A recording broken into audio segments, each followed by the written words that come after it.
Hello, and welcome to PremiumBytes, where we shine a light on the unsung world of insurance technology leaders. I am Sudhar one of your co-hosts, and with Samir Ahmed, our other co-host, we're here to have meaningful conversations about the evolving technology landscape inside the insurance industry. Let's acknowledge it.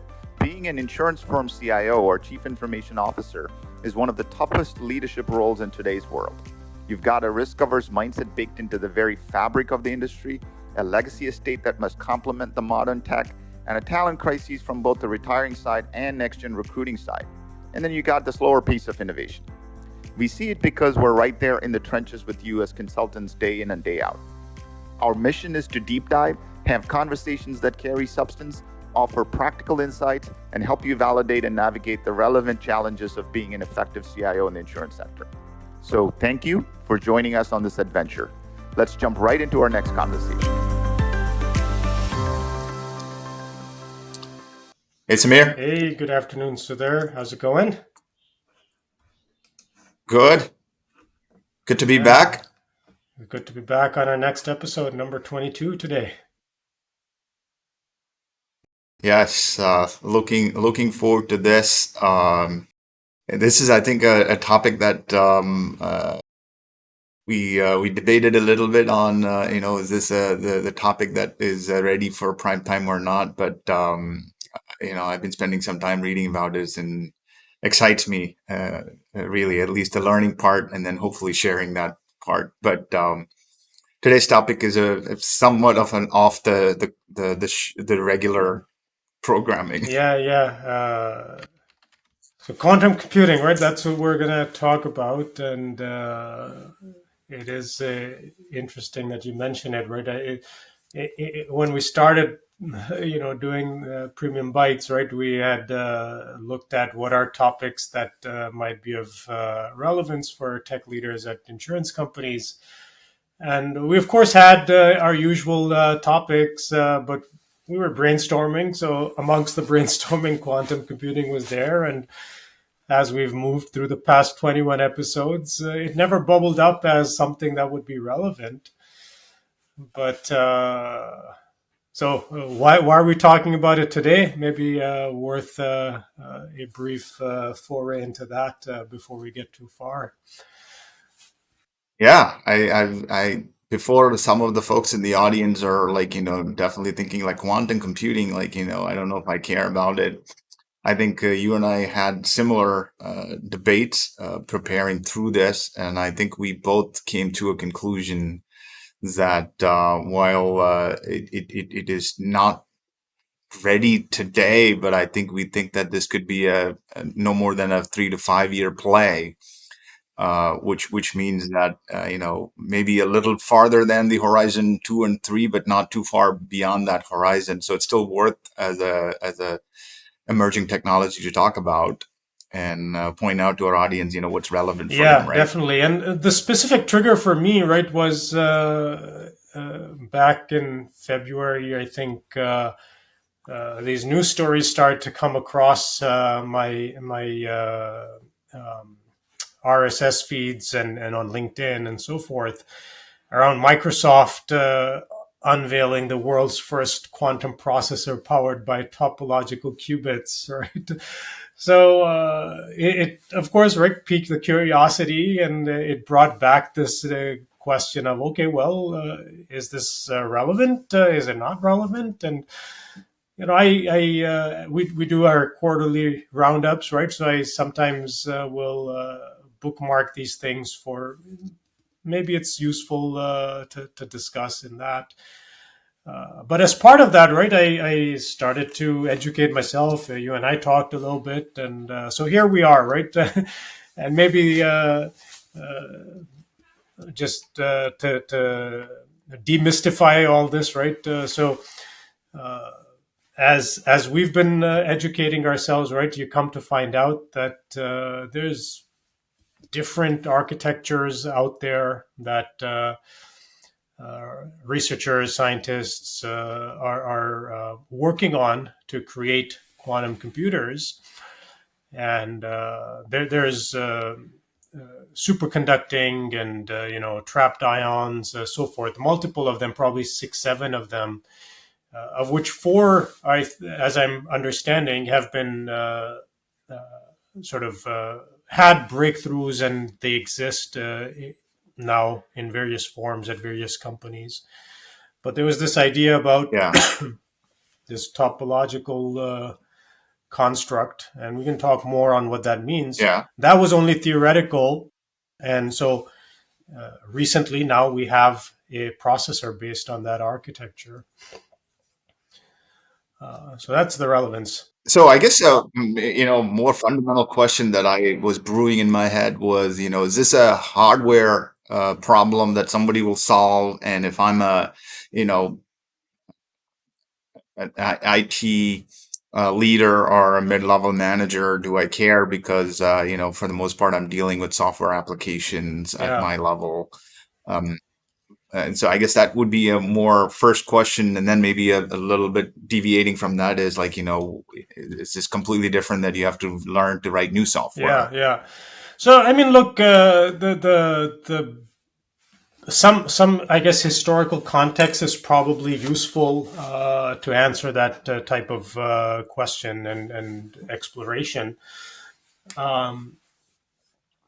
The notion, right, of a quantum computer, it goes back to roughly the 1980s. So that's where physicists and other theoreticians sort of proposed, based on physics of quantum mechanics, that you could have, in theory, a computer based on quantum mechanics principles. And so probably around the 90s, there was some work around the mathematics and algorithms based on that theoretical notion. And it proved out that, yes, actually, we have mathematical sort of explanations and foundations for a theoretical proposal. And then early 2000s were spent on, okay, well, now let's try to physically create one of these quantum computers. And that's where this idea of a qubit, a quantum bit, comes up. So 2000s were creating just one singular, maybe couple qubits. And we got to that point with some of these superconducting circuits, which basically means an electric circuit that's almost near absolute zero temperatures, right?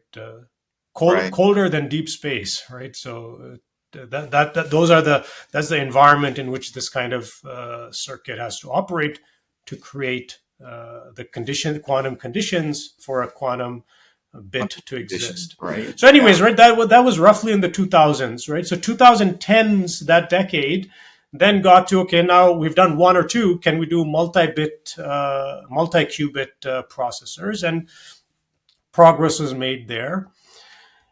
And that brings us to sort of the current decade we're in, 2020s. And we've seen actually some, significant progress. So we started the decade, right, with the roughly 50, 60 qubit processors. Then we got to a doubling of that, right, to 127 qubit processor a year later. Then you get to another doubling or so of it, right, to 433 qubits. And then 2023 or so, IBM got to like this 1,000 qubit marker. So that's got some people, right, wondering, have we reached sort of a tipping point on the scaling of how many qubits we can create in a quantum computer? But what I'm finding, right, is that as I research this more, this is still very much the early stages. In fact, somebody described it as the noisy intermediate scale quantum era that we're in. Which, to contextualize it, right, to have any meaningful commercial application, we need to have roughly 100,000, maybe even 1 million for some certain applications, qubits to work. So that's the scale we're in. But IBM has a roadmap that goes out like 7-8 years from now, which shows we're going to get there. And they've been hitting their targets so far. So by some reckoning, this is within the next 10 years where we will have commercially viable quantum processors. So I don't think I touched on your specific question, right? So let me get to that. And by the way, right, this is me just educating myself and sharing what I've learned. So we do have algorithms for very specific problem spaces that can take advantage of quantum processors, which will be leaps and bounds faster than classical computers. So do we need to learn new kinds of programming? Maybe, right? Just like in traditional programming, right? Who goes and understands search algorithms? Very few people. For day-to-day people, you rely on a library that does a search. And as a day-to-day programmer, that's what I do. So similarly, in quantum world, we already have actually libraries of quantum algorithms to do things like search and prime factorization, so on, based on theoretical work that was done 20, 30 years ago. So some amount of change will happen, some amount of abstraction will happen, and day-to-day people will not have to care about... what I'm thinking, right? Yeah. A ton of abstraction will happen that maybe majority of the people don't need to know or learn new stuff, but at least benefit from it significantly, right? Yeah, I do think we'll find ourselves there. But again, right, we have some analogs to these things, right? So the technology of the day, right, is generative AI. And we talk about ideas like the temperature of the model and the size of the context window of the model and the hallucination rate that we have and all these things. At the end of the day, for a day-to-day person, they're doing a prompt to a chatbot and getting a response. None of this construct is of relevance. But where it is relevant is if you want to understand how good is it, how mature is it, how much further maturity can you expect. So to understand those things, you have to go a level or two deeper, and then these kinds of constructs are what you're going to come across. That what's a qubit? Oh, qubit is analog to a classical bit, but it relies on concepts like superposition and entanglement, so on. But to take advantage of it, you don't need to know this. Right.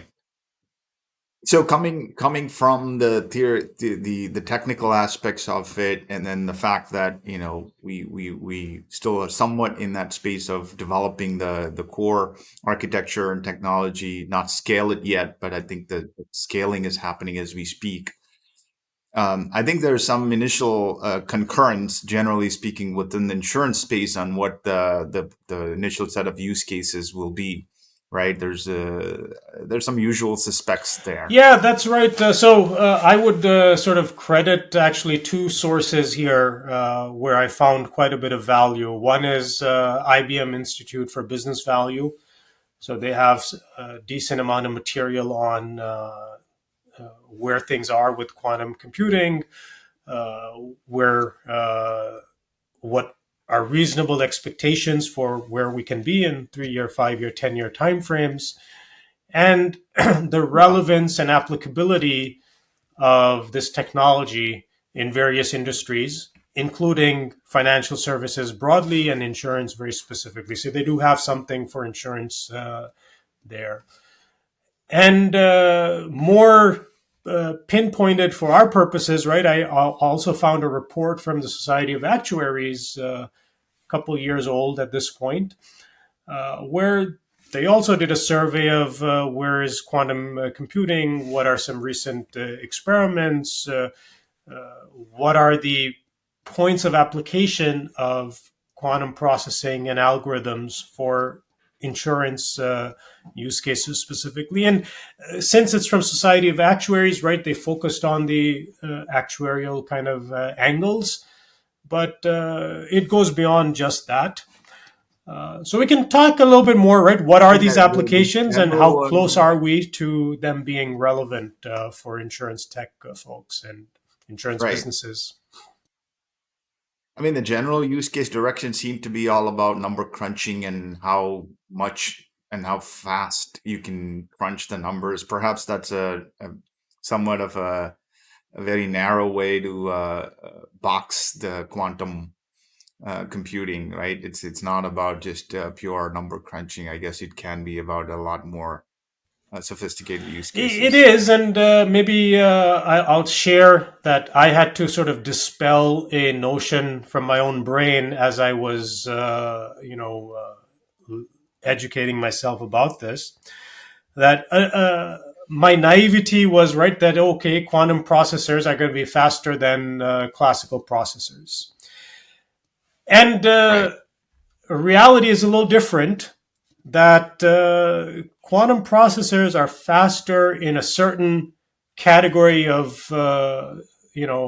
problem space. In a certain problem space or sets of problem spaces, quantum processors will be faster. But no, they're not blanket just faster. So if we fast forward, right, I think we're going to find ourselves at this confluence of classical computers working with quantum processors, working with artificial neurons, and all coming together through cloud technology and becoming available for people to use. So it's definitely going to be this hybrid computational environment. So what are some of these areas where quantum processors will provide advantage? Well, to really explore it, you have to go back to the foundations. It's areas where this idea of superposition, where classically a single zero and a single one can lead to an exponential number of combinations. That's the space in which quantum processors are going to have an advantage. So when you map that to insurance, you find yourself in spaces like prime factorization, which has relevance for cybersecurity. You find relevance in optimization, solutions, which has relevance for things like portfolios and hedging and risk management, things like this. Investment side of things. Then you have solutions for systems of linear equations. This gets into this whole predictive modeling and machine learning type of space. And so you map this a little bit further. Well, where all do we use predictive modeling? We've talked on many episodes, right, that insurance is the original business built on the notion of predictions and mortality tables and things like this. So it will cut through everything: underwriting and pricing and marketing and valuation and reserving, so on.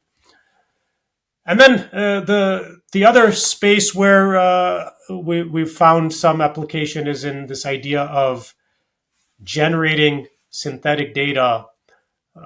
Meaning that in the real world, you don't find lots of examples of certain things, but you can create examples, right? And then run computational models on top of that.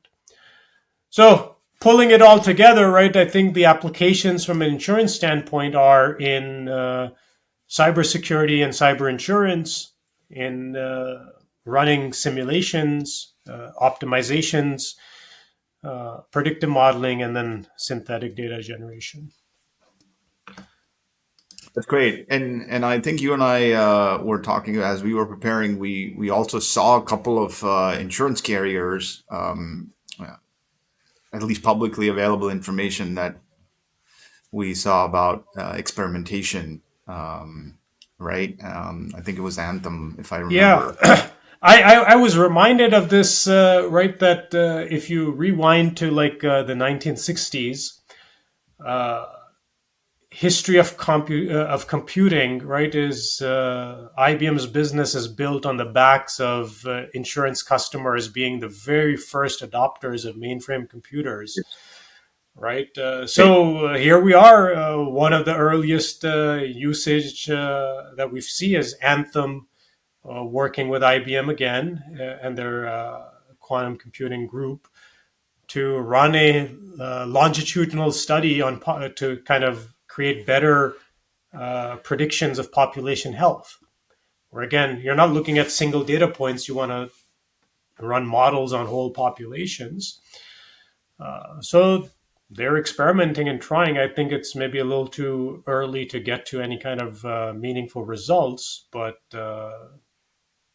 certainly we have at least one example of an insurer dabbling in this technology. And also know that I think Central Europe, Germany is also spending a ton of innovation dollars and effort on quantum.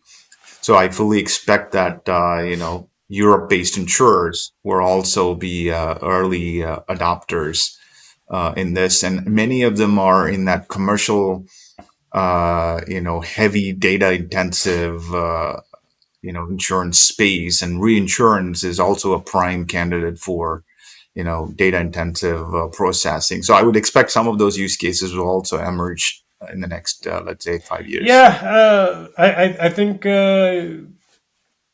don't have a crystal ball. These are all plausible, ways the future unfolds. So we'll be keenly watching. One place I want to call out more specifically, though, right, is cybersecurity and cryptography and the relevance for insurers. And according to some accounts, some opinions, it's relevant today. So, what is that relevance?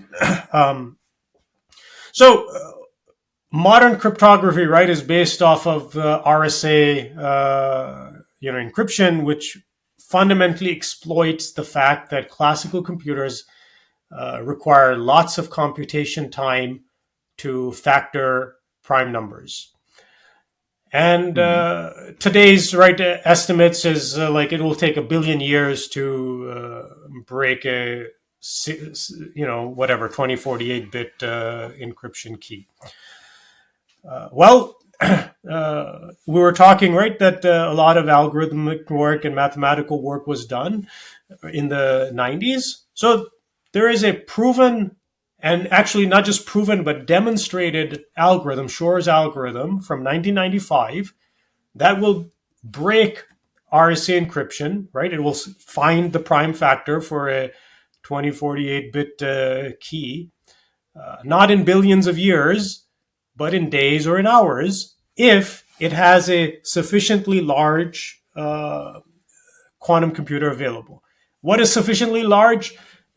No exact numbers that I'm able to determine, but calculations range in the order of 100,000 qubits to like a million qubits. So in the next 10 years, it's conceivable that we will have computational power that can break this. So the relevance for today is, we're encrypting materials today.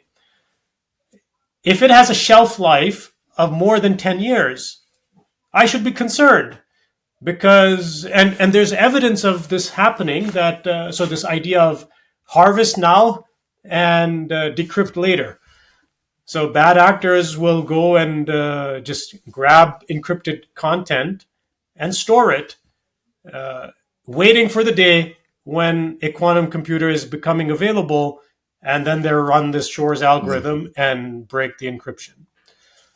And there's work been done on this. Actually, the National Institute of Standards and Technology, they started working on this back in 2015-16, it seems like, that we should be thinking about this post-quantum cryptographic era already, because it takes 10-15 years for a new standard to be developed, and we need to do the work now to be ready, because by the time if we start this work when a sufficiently large quantum processor is available, it'll be too late. We'll be 10, 15 years too late.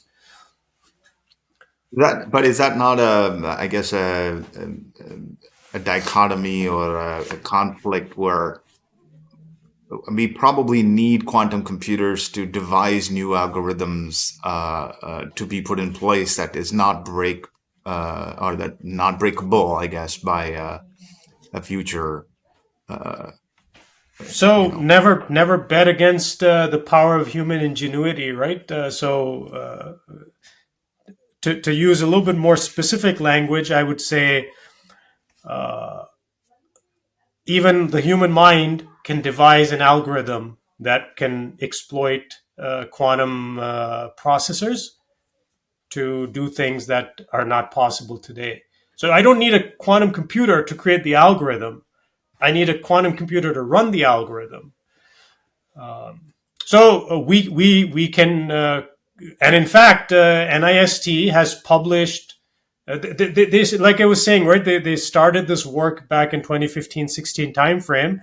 They solicited, proposals for, well, what would encryption in a post quantum era look like? Started with 60, 70 different proposals. And just in the past year or so, they've now published 3 algorithms that are safe for post quantum cryptography. Even though we don't have usable quantum computers yet, if I have something I want to encrypt and it has longevity beyond, let's say, 10 years, I can encrypt with one of these approaches, quantum key algorithms. So to encrypt, I don't need a quantum computer. To decrypt is what I would. well said. So you're saying that I think maybe those in the audience in the space of cyber security and or cyber products from an insurance even standpoint, I think should at least start asking these questions about, what kind of algorithms are we using today? And will these be, safe, let's say 10 years from now when quantum Yeah, that's right. computers Not are- just what we are using, but who we are insuring is using. And again, one of the roles we've talked about in prior episodes of insurers in the cyberspace is to help their customers improve their cyber resiliency and all that, right? So consultation That's right. and just like in underwriting, they do loss control advising. So here, that's needed Yeah. too. And the other thing, right, is on this other stuff around optimization and modeling, so forth. It's too early, right? It's 5-10 years too early, but it's never too early to keep this in the back of our minds and pay attention to it, educate ourselves, so that we avoid, what's happened with generative AI in the last 2 years, right? 2023, November 30th comes around with an announcement of ChatGPT, and we find ourselves flat-footed, find ourselves caught flat-footed because we never prepared ourselves, even though this idea of large language models is not a 2023 construct, right? You could have known about it in 2015, 16, 18 timeframes, because a lot of research and development and commercially available model, not viable, but available models were there. So same thing with quantum, right? You have commercially available public companies, right? D-Wave is a publicly traded company that is working on this quantum annealing concept and creating processors. IBM has publicly available small qubits, but you can run a quantum algorithm over the cloud. I believe AWS is also providing it. So they're available. They're not meaningful and viable to do anything useful yet, but they're there Right. to play around with. I think it's just an investment, right? Investing in learning and development, perhaps sooner than we might have done with the LLM That's right. race. Um, Yeah, no, that's a good call out as we wrap up. Is that's the original intent of this whole episode was, you know, I think it's time that we all at least learn as much as we can in this space and start experimenting. But I think from a CIO, CTO standpoint, I think there's probably enough resources to begin some experimentations and allocate some funding and resources to it. Yeah, Right. from a CIO, CTO standpoint, it's probably in the awareness building and just readiness sort of stage for data scientists, actuaries, financial modelers, risk modelers. There's probably a little bit more that can be done there. Read up on some of these algorithms and approaches. Yeah, so That's great. I think is that maybe we wrap up with that one. Are there any other resources that we should highlight to the audience in terms of keeping an eye out on? You already mentioned IBM and Microsoft. Obviously, is putting a ton of money and resources on it. But we'll put some of those links in the show notes as well. yeah. I think that's probably the best way to do this. We'll put links to some of the resources that at least you and I found useful as we were learning and educating ourselves and preparing. And like I said, I found a lot of value in the report from Society of Actuaries and the Quantum Decade report from IBM Institute of Business Value in particular. Yeah. As always, guys, anyone in the audience, if you find any relevant use cases or case studies, or anyone doing anything productive in the quantum space in insurance, please feel free to share with us, and we're happy to investigate and possibly do a follow-on discussion. And as always, like us, engage with us in all channels, subscribe and promote us. And we look forward to the next episode on this. And that's a wrap for today's conversation on PremiumBytes, where we shine a light on the unsung world of insurance technology leaders. Thank you for joining us on this adventure and being part of our community. Don't forget to like, comment, subscribe, share, and follow us. Until next time, take care.